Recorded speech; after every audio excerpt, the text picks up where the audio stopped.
Good evening. A 13-year-old junior footballer has died following a medical emergency on the pitch in Nottingham.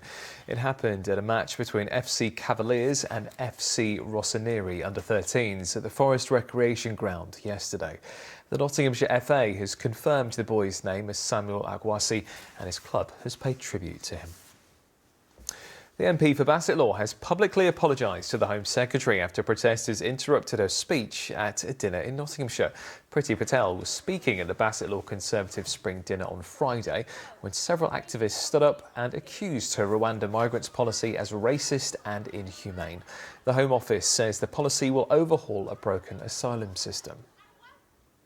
Volunteers planted 14 trees outside the Sri Jalaram Temple in Leicester today as part of the Queen's Green Canopy campaign. It's to mark Her Majesty's Platinum Jubilee. Individuals, schools and businesses are being urged to plant trees to help tackle climate change and improve the environment. This is kind of service which every human being, every community needs to look at, and it is an excellent project. It's so easy. You just have to plant a tree. And if people are finding it difficult, they can contact us and our team will go and help them out. Derby County's prospective buyer Chris Kirchner says the issues regarding the sale of Pride Park Stadium are preventing his takeover of the club. The stadium is still the property of previous owner Mel Morris.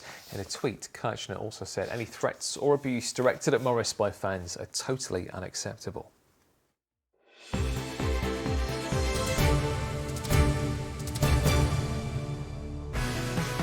Small businesses and local teams, the heart of our communities. eBay sponsors ITV Regional Sport Reports.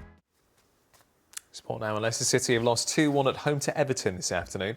Patson Dakar scored for the Foxes, but goals from Mikolenko and Holgate gave the visitors the points. Nottingham Forest will play Sheffield United in the playoff semi-finals after drawing with Hull yesterday. The other end of the table, League One awaits for Derby and Peterborough. Rachel Wood reports. Peterborough bid farewell to the Championship in style. Going into this game risking equalling their record number of defeats in a season, they went a little bit goal crazy. Jordan Clark-Harris and two from Sami Smodjic gave Posh a 3-0 lead with 5 minutes to go, but they weren't finished yet. Jack Marriott and Jack Taylor scored the type of goals Peterborough fans will want to remember the season by.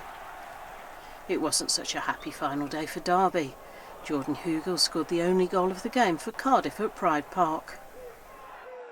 For much of yesterday afternoon, it looked like Northampton would be joining them in League One. 2 goals from Sam Hoskins, sandwiching a strike from Fraser Horsfell, gave the Cobblers a 3-goal lead with 22 minutes on the clock. To deprive them of an automatic promotion spot, Bristol Rovers needed to win by 5 goals more than Northampton, and they did just that. When Elliot Anderson scored their 7th, it was enough to move them up to 3rd place in the table and claim that last automatic spot. Northampton will play Mansfield in the playoffs after the Stags drew 2-2 with champions Forest Green Rovers. Matty Longstaff and Jordan Bowery were on target to earn Nigel Clough's side the point they needed for 7th place and the final playoff spot. Leicester Tigers were out of the Champions Cup after being outplayed by Leinster at Welford Road. It was all over by half-time in reality. The Irish side had scored 20 points without reply. Chris Ashton's try just after the break gave some hope of a comeback, but it wasn't to be, and Leinster won by 23 points to 14. And a tournament has kicked off in Derby today to increase British Asian participation in football. IPL Soccer featured teams from Derby, Leicester, Birmingham and London at Pride Park. Organisers hope it will allow some players to be scouted by professional football clubs.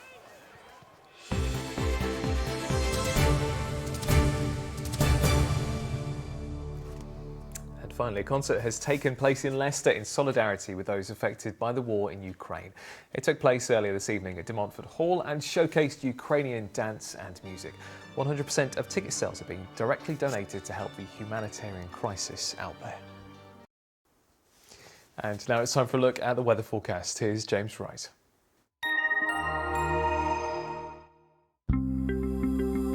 Making the most of it, whatever the weather. Octopus Energy sponsors ITV Central Weather.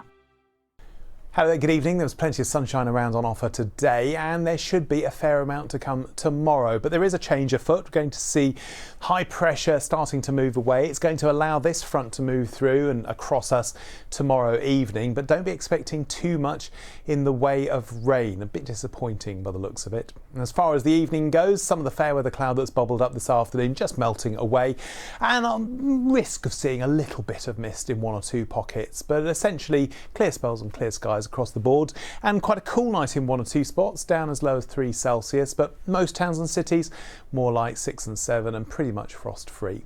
Tomorrow then, fine start to the day, some good sunshine out there to enjoy. High level cloud moving over us later on, that'll just make the sunshine a little bit milky and hazy, but a dry day to come, and with the breeze picking up from the south, it'll be a nice warm one, 21 Celsius, 70 in Fahrenheit, feeling very nice in the sunshine. Like I say, thicker clouds coming through the evening, a bit of rain. Don't think it's going to amount to much, but that will be with us through the morning, and then it looks as though it'll be back to sunny spells but cooler. Octopus Energy sponsors ITV Central Weather. That's all from us. We're back tomorrow morning during Good Morning Britain. In the meantime, get the latest on the website itv.com/central. Bye for now.